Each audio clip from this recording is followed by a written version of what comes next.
All right, well, welcome everybody to episode 4 of the RF Generation Collectorcast. As usual, I am your host, Duke.togo, and joining me is my wonderful co-host, Crabmaster 2000. Glad to have you on board again, Krabby. Happy to be here.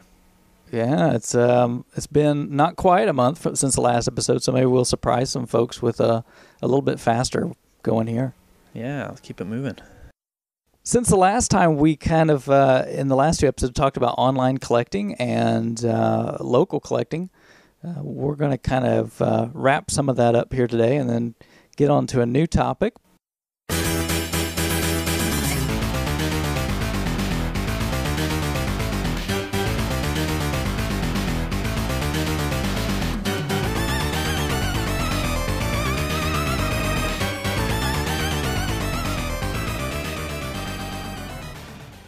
All right, so let's talk about the small scores for this last few weeks.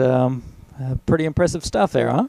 As usual, yeah, it's been great last few months, but this one in particular, there's some nice stuff once again. Yeah, I mean, it looks like Bill must be mortgaging his house or something to buy some games. Yeah, episode 5 will be aptly named the Wild Bill Collectorcast, I think. Yeah, so he's just going to take over the whole site, and it'll be his show. We did have several people with some really good scores this month. Kind of starting out, I noticed that In Rainbows had some complete in-box games. Yeah, and like I said, last time he grabbed TurboGrafx stuff, I was impressed, and he grabbed another one this time, Legendary Axe 2 for the TurboGrafx. Now, is that a hard one to find? I think it's kind of middle of the road. Okay. But it's definitely a nice pickup. Yeah, the first one's pretty common, right? Yeah. I've not played, so have you played Legendary Axe? I played the first one, not the second one. It's a good game? It's a fun one, yeah. Cool. He also picked up a couple other things, right? Yeah, Dynamite Heady for the Genesis, complete in box. Secret of Mana for the Super NES.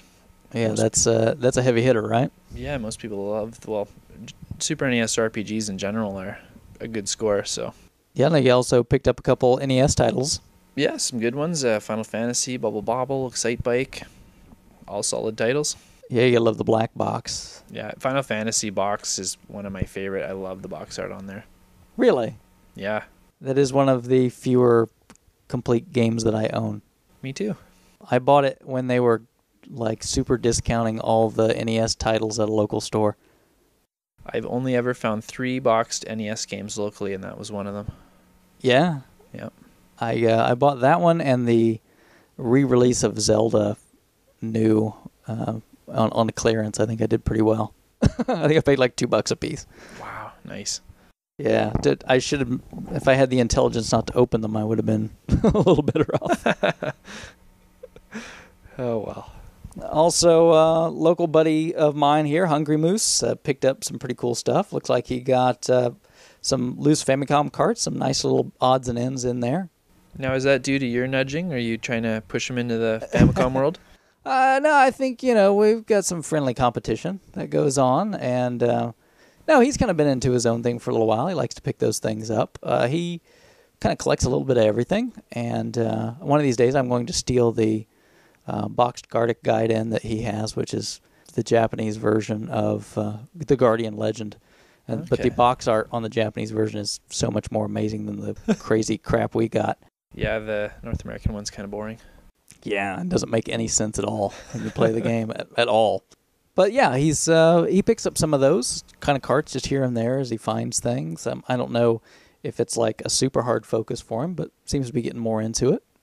Right on. He also picked up one of the only unlicensed carts I have any interest in, Tenjin Tetris. Yeah, I think that's honestly I like that one better than Nintendo Tetris, and I really like Tetris, so it's that's really saying something. Yeah, I would love to find a place for that one in my house. Yeah, and that one's gotten really pretty affordable, I think, considering. Yeah, lots of other prices have spiked. That one's kind of stayed steady for quite a while now. Yeah, I remember that cart was going for, $250 in box, $100 loose, and now it's kind of settled right around, like $40-50, right? Yeah, that sounds about right. Yeah, so definitely something worth picking up. It's even if it's just a game to play, it's a really good version of Tetris. Absolutely. And speaking of the Wild Bill show, Knocked off what, like almost 10% of the NES library there all in one go.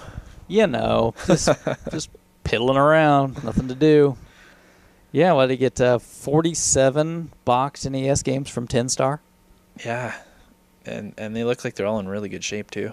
Yeah, and I noticed a couple a little harder to find ones in there, like Race America. Yeah. It took me a long time to find out just a loose cart for Race America, so finding one complete in box, that's pretty tough. And what's the other one? Crashing the Boys? Yeah, Crashing the Boys, which is one of those Kunio-kun games, which is, kind of like the River City Ransom stuff. Yeah, I like the style on those games. They look awesome. Yeah, those are pretty cool. Picked up a lot of other good playable games in there too. Yeah, and I mean, like you said, they all look really good. Yeah, Star Tropics, Kickle Cubicle. There's lots of good stuff to play. Definitely, he's really gotten into the in-box collecting, and I've picked a couple up to kind of help him along the way. And I have got a healthy respect for you cardboard guys, but it's okay. I'm trying to stay away from the dark side a whole lot. And I would say my nomination for the steal of the show is Razor Knuckles. Yeah, I don't think he's got any competition this month. And I'm not a big N64 guy, but I know you enjoy it quite a bit. Yeah, I love it. And is this like the hardest title to find? It seems to be, yeah. It seems to be the rarest one, the most expensive one, and it's just got that kind of hype behind it too. Yeah, so it's Clay Fighter's Sculptor's Cut 33 and a third, right? 63 and a third, yeah. 63 and a third. Yeah, okay. And what is the difference? I mean, what makes this one so rare? This one was a Blockbuster exclusive, and it had 4 extra characters in it, I think. Don't quote me on that, but I know Earthworm Jim was one of the playable characters in it, which was not in the original release. Oh, I see. Now, I've never played a Clay Fighters game. Are they any good? They're fun. I've got the cart too. I've played it several times. I like them. They're really goofy. If you're looking for a serious fighter like Mortal Kombat, Street Fighter, you're not going to find it. I don't think they've got much depth in them either, but the characters are fun. Their moves are fun. It's just a goofy thing to mess around with. So when you go to your fighting game meetups and tournaments, there's nobody busting out the Clay Fighter? No, nobody mentions it. You should bring that up next time. I might have to bring it along with me. Like, who's down for some Clay Fighter? And watch them kick your ass straight out of there. Yeah. So the Grooves had a few good pickups this last month too, several different ones. Yeah, I know. I saw kind of the thing in his little magic tucked inside the NASCAR Thunder box there. I find in the Pikmin 2 disc instead. Yeah, that's a nice surprise. Yeah, no doubt. I need to start looking inside some more NASCAR Thunder games. That's probably some pretty dedication if you were digging through that many games to find the one tucked inside of something like that. Yeah, I don't know if he looked through it and found it or if he just bought the lot and got lucky, but that's a good find. Yeah, I mean, I guess if I was going to try to hide a game in a store and so I could come back and grab it later, that would be a great way to do it. Yeah? Just, put it inside like a sports game and you can pretty much guarantee it'll be there next time you come back. Also got some black box NES games, right? Yeah, some couple Donkey Kong games, Mario, Duck Hunt, I think Mario Bros. 2. Yeah, Donkey Kong Jr., right? Yeah, Junior and just the Donkey Kong, was it, or Classics? I can't remember. It wasn't Math, though. It wasn't the really exciting one, but they're still nice to find.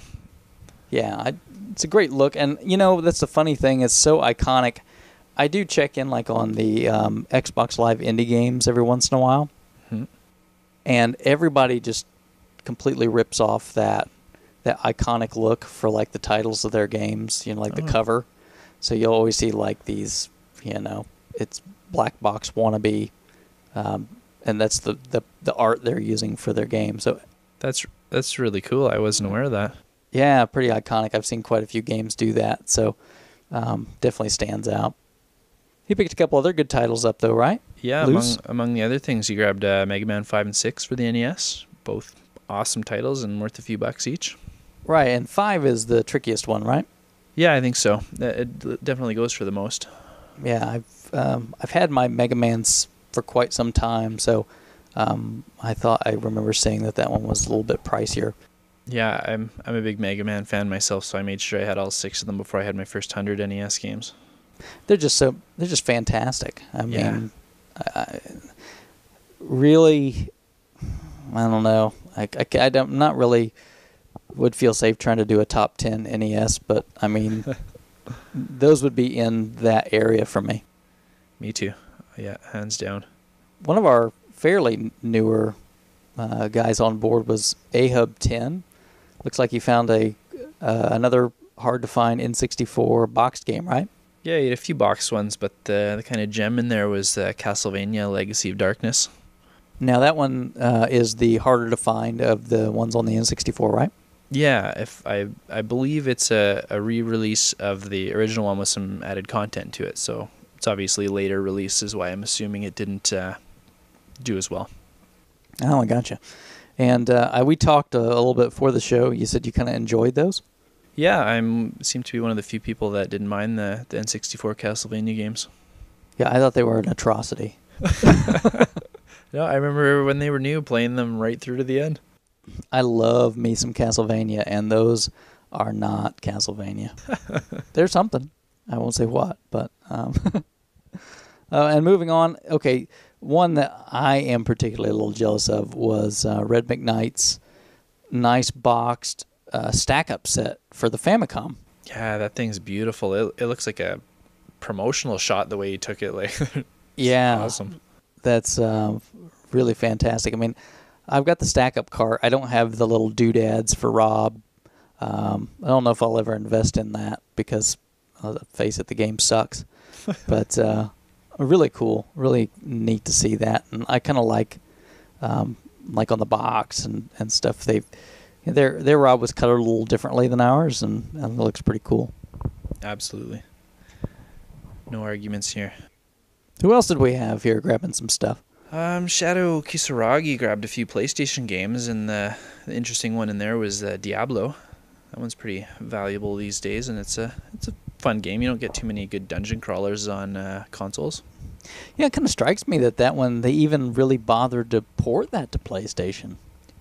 I played it years ago, and it seemed like a solid port of the game. Now, was there a PS1 mouse? I think there was, wasn't there? I'm not sure. Couldn't say. I wonder if that was compatible. My brain somewhere wants to tell me there was one, so that would be kind of curious to see if you could play that with a mouse. If I'm wrong, then, I don't know, somebody can skewer me or I'll edit this out later so I'll sound smarter. We'll find out. Sounds good. And then Sir Psycho joined the Red McKnight Club, right? Oh, yeah, the Power Glove team. Yeah, I'm expecting an awesome dual Power Glove battle video or something. Absolutely, some Ring King action or something like that. Or I want a new rap. So, Psycho, if you're listening to this, I had died laughing at your last video with the rap, with like the Burger King crown and whatnot. I really want another one. So, do me a favor, make me laugh again, and do something with the Power Glove. He picked up that neat little Suikoden art cell too. Yeah, he did. Did he say how he came across that? I think it was an eBay auction, wasn't it? I don't know. I don't remember how he. I just remember seeing like the picture of it. Very beautiful. Yeah, it looks really cool. It'd be easy to find a spot for it in most game rooms. Yeah, it makes me wonder. I mean, if that was just a Japanese giveaway, or if that was something that was here in the States too, or what. I don't know. I didn't look too closely at it. Yeah, I don't know. I'd be kind of curious to see. Also, just as we're going to press with this episode, I don't even know why that doesn't even make any sense. It sure did. I don't know. We're not in print. They'll understand. But good old Zach Norwich found him a complete copy of Samba de Amigo for the Japanese Dreamcast, like with the maracas and everything. Yeah, that's a weird find. I think he got it at a Goodwill or something too. Yeah, and cheap. $8 or something. Yeah. Yeah, I saw a guy selling that locally a while back, and I think he was asking like $100 for it. So, I mean, that's a really fantastic deal. Yeah, like import stuff locally is just awesome, and when it's a cool game like that, you can't complain. Yeah, I'm gonna throw this out there too. Norch, I would like to see a video of you doing the Samba de Amigo. While rapping. There we go. Maybe we can just get you guys to tag team on a video or something. That would be awesome. I think that you ended a little bit of a drought this month, right? Yeah, you guys have heard me whining the last couple episodes that I haven't got a whole lot in. I got a nice little surprise box in the mail from Wild Bill, helping me out with my NES collection. Sent Goal 2 and Adam's Family Pugsley's Scavenger Hunt up here. That's pretty good. It took me a while to find Pugsley's.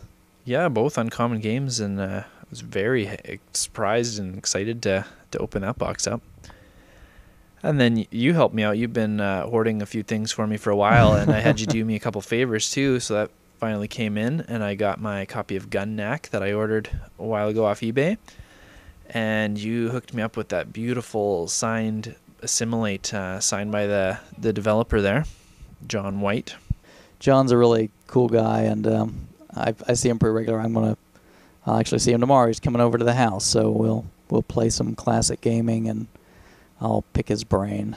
Let him know I really enjoyed his game. I played it right through, and I plan to play it again eventually. I will do, and my hope is to maybe get him on for an interview on the show here soon. I'd be excited to do that. Yeah, so anyone that's interested in homebrews, check out Assimilate. It was awesome. Yeah, I think he has a few more copies left for sale. If you guys are interested, I would say buy it now, because I don't know if there will be another run. He'd probably have to have a pretty decent amount of orders ready to do another set. Right. And we're kind of skipping over probably one pretty big thing in your house. Yeah, I wanted to save it till last. It's probably my favorite pickup I've ever gotten locally. Ever. Really? That's your favorite? I think so, yeah. I can't think of anything that even comes close to topping it. But I picked up a Teenage Mutant Ninja Turtles 1989 Konami 4-player JAMA cab off of Kijiji locally. Now, that's crazy that you would find something like that. Was it a guy's house or something? Yeah, so this guy was renting a pretty big place, and he finally bought his own house, and he had 2 cabinets in the basement. He had a Turtles cab, and he had a Tetris cabinet.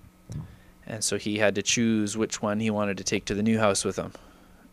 And I would have been happy with either cabinet, but I'm really happy with the Turtles one.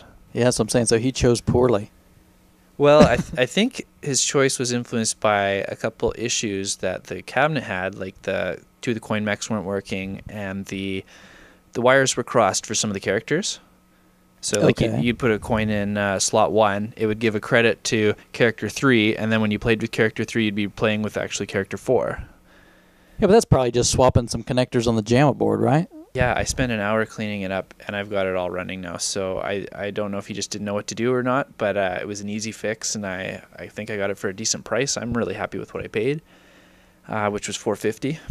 I think that's a steal for a big cab like that. Yeah, and it's one that I grew up with, and that my son's really excited to play. We play it every couple of days, so I've already beaten the thing like a dozen times. It's awesome. So do you love turning it on and just hearing the theme song playing? Yeah. You guys singing along? Brings me back. And you probably didn't talk about the most important thing I think you got in the last month. I'm kind of heartbroken. Is that my new T-shirt? Is that what you're referencing? Yeah, man. What you don't want to tell the folks about your T-shirt? Well, I was just gonna post an awesome picture instead, so everyone can see it. Oh, I see. Yeah. So watch for an awesome photo on the forums. It'll be coming up here soon. Oh yeah, he's gonna pose and model for us, folks. All right, so we covered my awesome stuff this month. What did you end up with? I got a few kind of cool odds and ends, I think. I finally picked up a 3DO. Never owned a 3DO before, so... That surprises me, because you've got some obscure systems like CDIs and stuff. Yeah, I just had never run into a good deal for one, so I don't have any special love for it. I had a friend when I was in the 90s, when it had come out and was pretty popular, that blew, way too much money on it.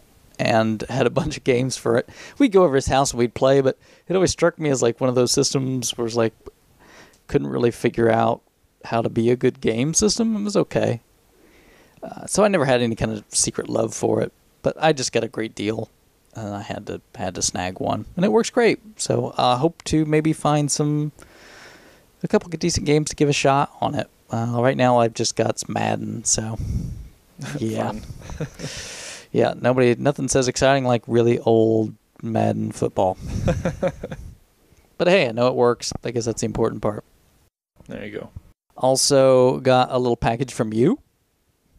You had sent me a copy of Death Race that you had picked up while you were down visiting Shadow down in Florida, right? Actually, that one I picked up on the way home while I was visiting my grandma. Oh, did you really? Yeah, that one's from Kelowna for you. Oh, well, I did not know that. That's making a long round trip, I suppose. Yeah. That's I've not plugged it in to really play it much, but it sounds interesting enough. I mean, with a title like Death Race, how could you go wrong? That one I actually played when I was a kid, and it's interesting. It's fun. You might like it. Do you get to run people over? You definitely get to run people over or shoot them down, whichever you prefer. Does what it says on the tin, right? I mean, there you go. I picked a couple of Famicom things up. One game that I've really been wanting for a while is, and you have to excuse the pronunciation, I'm not Japanese, but Biomiracle Bokuta Upa, which is it's a Konami game that only came out in Japan. Came out for the disc system, and then they released it again on cart later. And it's basically like an action game, which Konami makes wonderful action games, but you're a baby in this one, which sounds kind of odd, but is really fantastic. It's a really cool game. I really enjoy it. So if you guys aren't familiar with that one, definitely one worth tracking down. Not a cheap game, but really fun. I would highly recommend it. Also just got in, actually today, my twin turbo Famicom. So it's a twin Famicom. It's made by Sharp. It's got both, the Famicom with cartridge, and it's got the built-in disk drive. But they nickname this one, sometimes people call it kind of the turbo, because it's got the controllers that are built in have a built-in turbo fire on it. So that was like the second revision that they made, and pretty robust, nice little unit. I'm pretty excited. I've got to go tomorrow and find a power supply that'll work for it, but I'm kind of itching to plug it in and give that a shot. So is that going to be the one you've got hooked up to play all the time? I don't know. I kind of bounce around. I've got a clone that sometimes I use. I'm not a super fan of it, but I kind of use it for testing, so that way I don't really care if I wear it out. And so far I've been doing all my playing on the AV Famicom with the regular disc system, but I don't know. Maybe this won't become my regular player. I'll probably stick with the AV Famicom, though, because it has the standard NES joystick ports. So the twin Famicom has built-in controllers. Oh, interesting. Yeah. Also got after hearing you talk on and on about the U-Force, and I don't know if we've necessarily talked on the show about it, but for those of you that behind the scenes, Krabby and I usually chit-chat through Skype off and on a bit. I've been hearing enough about the U-Force. I saw a great deal on one. I picked up a complete in-box U-Force. Just came in today, actually. That's awesome. We're going to have like a high score contest or something with it. I'm going to assume that it's like the Kinect of its day, so it's probably going to be pretty bad. Yeah, that's a fairly good comparison. Yeah. I would say the Power Glove is the Move of its day, and the U-Force is the Kinect of its day. Power Pad is the Wii Fit balance board. There you go. It's like everything is cyclical, right? If it came out on the NES, you're going to see it again at some point in time. Well, even remember they had that Victor Max virtual reality headset? Vaguely, yeah. I think I've seen pictures of it. Yeah, so I mean, I just heard today that, John Carmack or whatever is talking about the big future in gaming is going to be virtual reality. So, those headsets are going to come back and haunt us again. Nice. The Virtual Boy was just ahead of its time. Yeah, futuristic. I also got a copy of Romance of the Three Kingdoms 2 in from Bill. So thanks, Bill. I really appreciate that. I helped him out with a couple things, and he helped me out on that one. And it's a beautifully clean cartridge. Looks really great. I also got in an Australian-only NES title, International Cricket, which